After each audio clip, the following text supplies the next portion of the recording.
Hey friends, welcome back to Big Nate's Whiskey Lounge. I am Nate. Today I'm going to do a Knob Creek comparison. I have the 9, the 12, and the 15 in front of me, as well as two single barrels. This is a store pick, and this is Matt Porter's Knob Creek. I'm going to do them a little bit out of order. Now the single barrels here, these are all 100 proofs, which is standard for these offerings. I know that there are 120 versions, I believe, of the 15 available, maybe. But the single barrels are 120, and the other three are 100. And we're just going to compare them. So I'm going to do this blind in a video in the near future with my brother, who is a big Knob Creek fan. I'm going to blind these for him, and I'll have him blind them for me too. Because I'm alone, we're going to just do this as a comparison. So also, quick note, if you notice, the chirping is gone. I got that fixed. A little bit of an embarrassing reason why that is. I'm not going to get into it, but the chirping's gone, so we're good to go. So we're going to start by pouring the 9 year. Now, all of these are opened. The 15 is opened, and it has been poured about a month or so ago. But that was not. This will be blind to me. I have not had the 15 yet, and this was a fresh crack as well. This single barrel, however, this is my second or third bottle, the third I think, that I've purchased from this store. So I've had the same single barrel. So let's give 9 a pour here. All right. And Kentucky Straight Bourbon, this comes from Jim Beam, Knob Creek, age 9 years old. Got the newer, the ridged bottling on it. All of them do except for the 12. 12 is the old style. So 9 years old. Now Knob Creek had taken it off for a while, and then in 2021, early 2020, they brought it back. So glad to see that.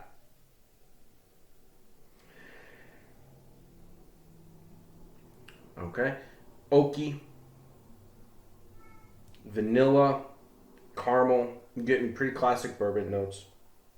I'm getting the nuttiness, the Jim Beam nuttiness. Really like that. Kind of peanut shell as well.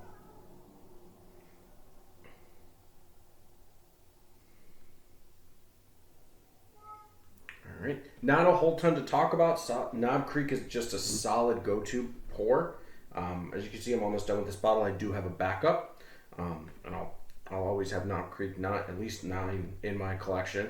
I'm going to do my best to always have 9, 12 in a single barrel. 15 maybe hit or miss, but I'm going to try to milk that bottle. So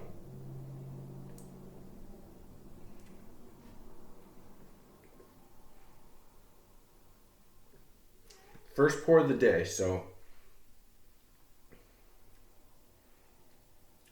okay, it's clinging. There's a little bit of oiliness to it. This clinging to the top of my tongue. Again,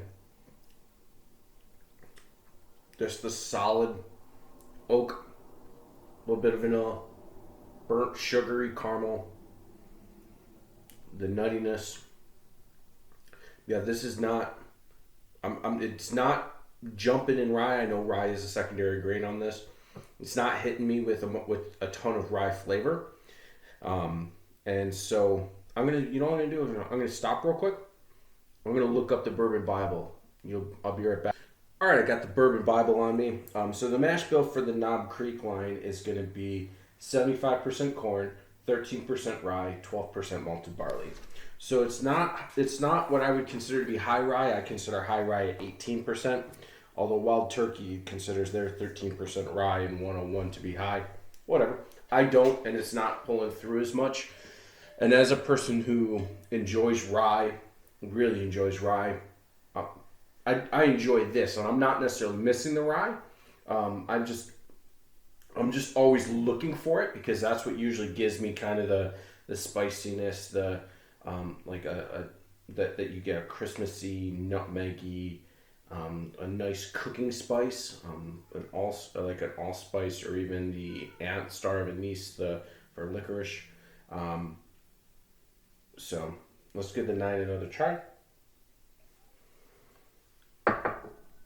Good, solid, nothing to write home about. Proof isn't really doing anything. I'm liking it. I definitely. I'm glad it's not any lower proof. I'm glad that it's right there at the 100 proof. It's a good solid pour. So let's give this single barrel a shot. This is from one of my local stores, and like I said, this is my I believe my third, because I bought one, we drank it all. I bought another one, left that at my brother's house. So I believe this is my third bottle. 100. This is 120 proof. This is also going to be a 9-year. This is a 9-year single barrel. I just want to double check that. Yeah, November of 11 through May of 21. So it's a 9-year. It's a 9-year single barrel. Just compare color real quick. It is a little darker. Quite a bit darker, actually.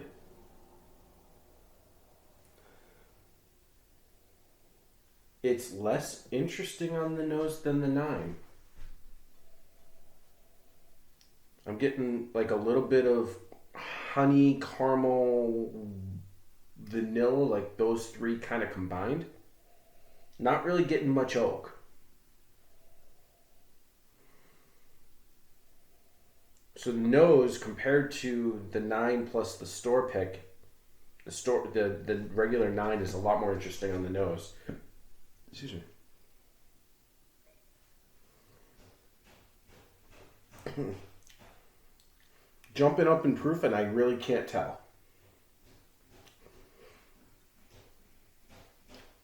But do I like the flavors more? It seems a little more subtle, a little more soft. Now I know I'm drinking 10% ABV difference and a 20 proof point difference, but I'm not picking that difference up. Now instead, this one clung a little bit oily to the top of my tongue. This one kind of clings under my tongue. But not in a way that says, hey, you just drink a pretty decently higher alcohol.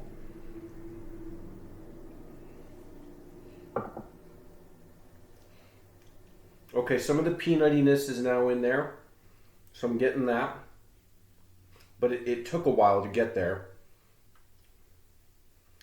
Not really much oak at all. Let's go back to the 9. Still, the 9's nose is better.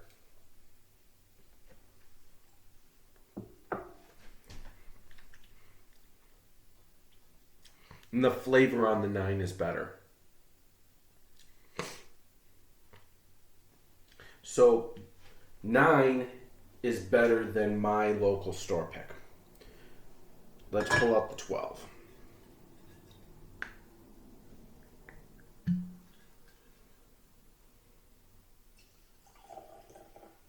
Now 12 is obviously a minimum 12-year-old product. This is 100 proof.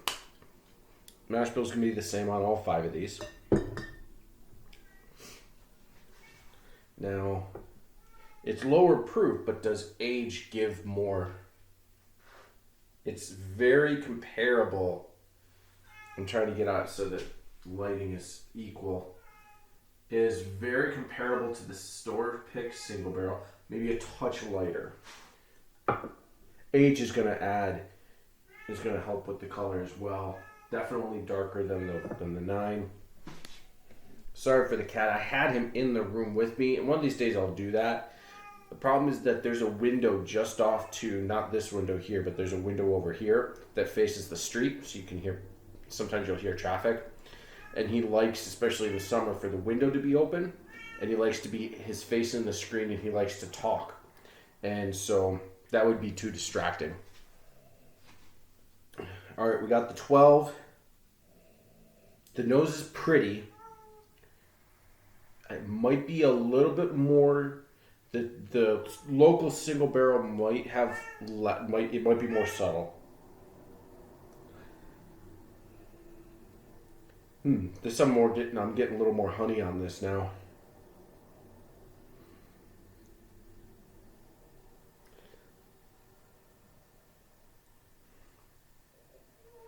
I like the nose on this a little bit more, I think.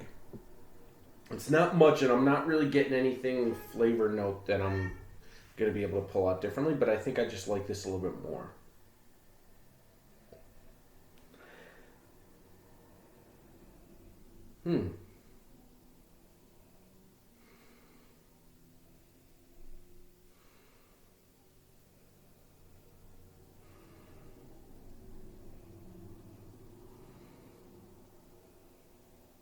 The 12 over the 9 for nose by a touch is very close, but there's just a touch more sweetness on the nose on 12.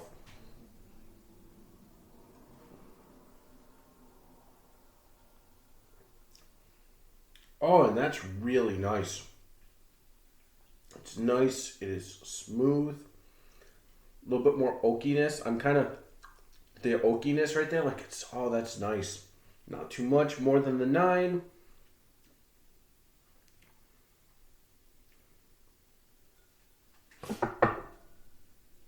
Did I say which one? I know I said nose single 9 over single, but did I say?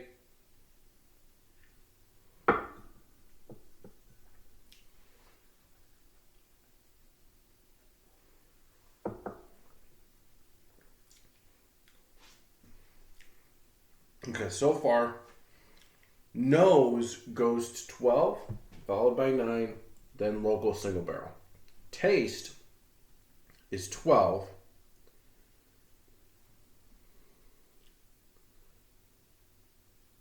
And these two, I think, are now in a tie. They're same age, so that's something to keep in mind. But obviously, this is single barrel versus a blend. So sometimes when you blend, it kind of evens it off a little bit, which is a good thing, especially on the 12. There's a nice even roundness to this, whereas there's a touch of sharpness on this 9-year single barrel that this also has a little bit of a roundness to. So I guess really it's just what you're in the mood for. But so far, no disappointments at all. All right, now we're going to get to another single barrel. This is Lob Creek, which was done by Matt Porter. And as we speak, I'm shooting today. It is June 20th. And today, my company is observing Juneteenth. So happy late Father's Day to those of you that celebrated that on the 19th. And also happy Juneteenth. Take some time to do a little bit of research so that you know what Juneteenth means and just ponder that. Unfortunately, our country has a little bit of an ugly history. Actually, not even a little. Some of it's pretty ugly. And Juneteenth, in my opinion, celebrates the end of some of that pretty ugly history. End as in, like, from a legal standpoint and everything. Obviously, we understand that some of what Juneteenth represents, especially with racism and things like that, that never got fixed in the period of time that we celebrate Juneteenth. Obviously, Juneteenth representing when the slaves were technically finally free, even though it was 2 years after the Emancipation Proclamation. Word finally got down to the final slaves and that they were free. Obviously, ending slavery did not do anything for racism, so we are still dealing with the consequences of that. And unfortunately, in my area, a couple weeks ago in Buffalo, we had unfortunately a race-motivated shooting that took the lives of 10 people. So obviously, we want to remember them. And we also just want to remember that while Juneteenth does celebrate the ending of slavery, we do have to remember that racism still does exist. And it is, unfortunately, individual people are going to make their own decisions. And unfortunately, racism is just one of the ugly ones that some people make to choose to judge others by something that is completely outside of anybody's control. So happy Father's Day, happy Juneteenth. Let's get into Matt Porter's Lob Creek, because whiskey unites.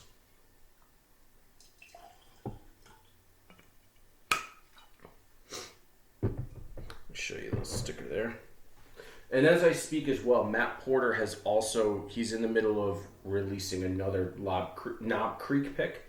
And if you're a part of Matt Porter's Patreon, ADHD Whiskey, you will potentially have an opportunity to buy that bottle, and I'm looking forward to that as well, to compare them.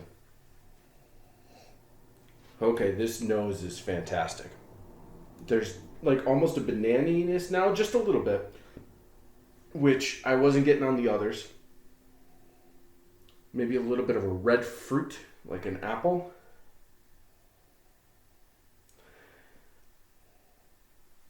The proof I can tell on the nose a little bit more than I could have on the local single barrel.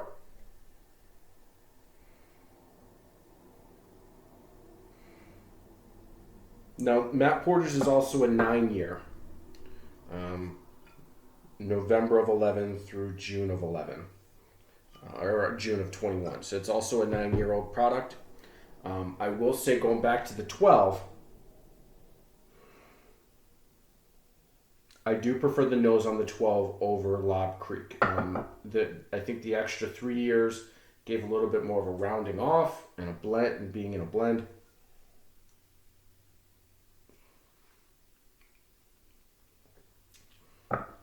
Proof is a little more obvious on the taste as well. So what's interesting is that these two single barrels were picked a month apart from each other. They were bottled 2 days apart. So this was November 8th of 11. This was November 10th of 11.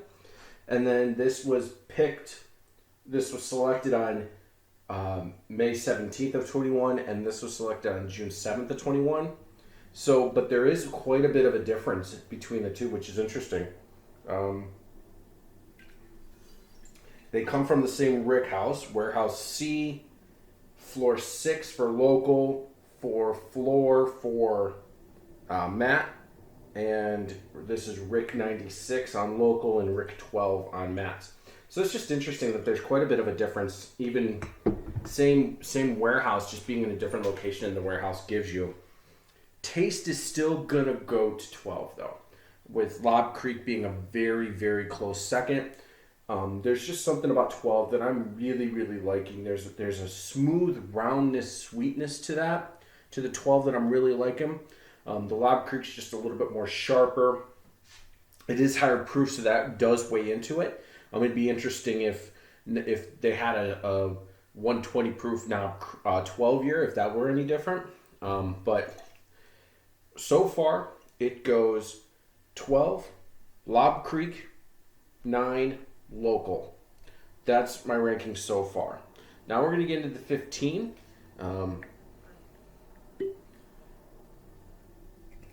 Which I have not yet had. This is the second bottle I purchased. First one was a gift from my brother, and he blew through it pretty quickly, which is fine. It was a birthday present for him to do what he wanted to. My only thing is, he admitted to me that he shared it with people that didn't appreciate what it was. And so that made me a little frustrated because I felt like they disrespected him by just blowing through his whiskey and he didn't do anything to stop it. But it's his to do what he wants. Do with what you will with your whiskey. This is 15. This is darker. This is the darkest of the 3 or the 5. No, wait, maybe it's not. It's pretty equal with the single barrels. Now, some people have said that 15 is over oaked for them. So I'm going in a little trepidatious.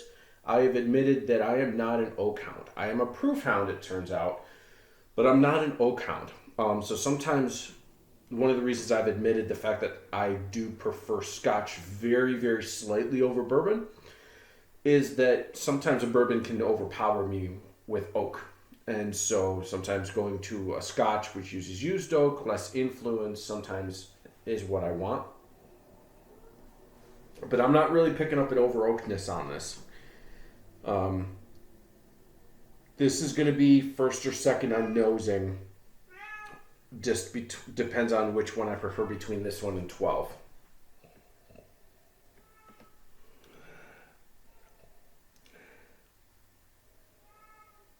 Ooh, this now smells like pancake syrup.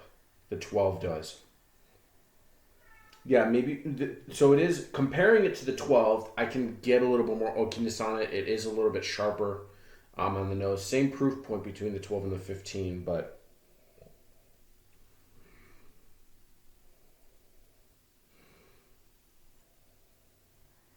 there is a little bit more sweetness to that than the 9. The 15 has a little more sweetness to than the 9 single barrel does.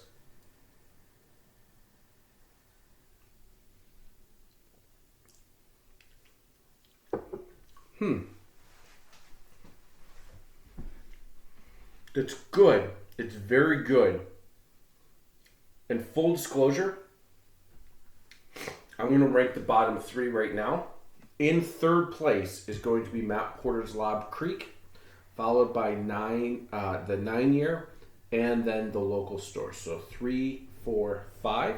It's going to come down to 12 and 15. To be honest with you, 12 takes the nose, and I'm leaning towards 12 taking the taste as well.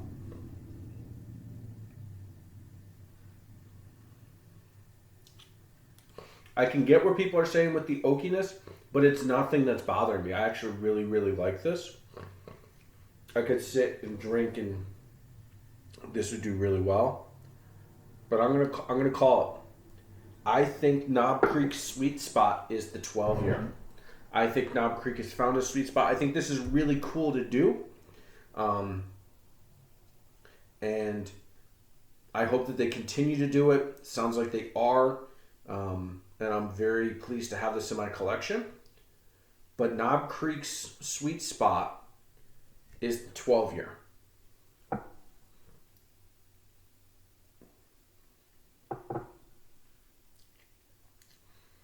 There's just something to it. There's a real nice soft sweetness to that.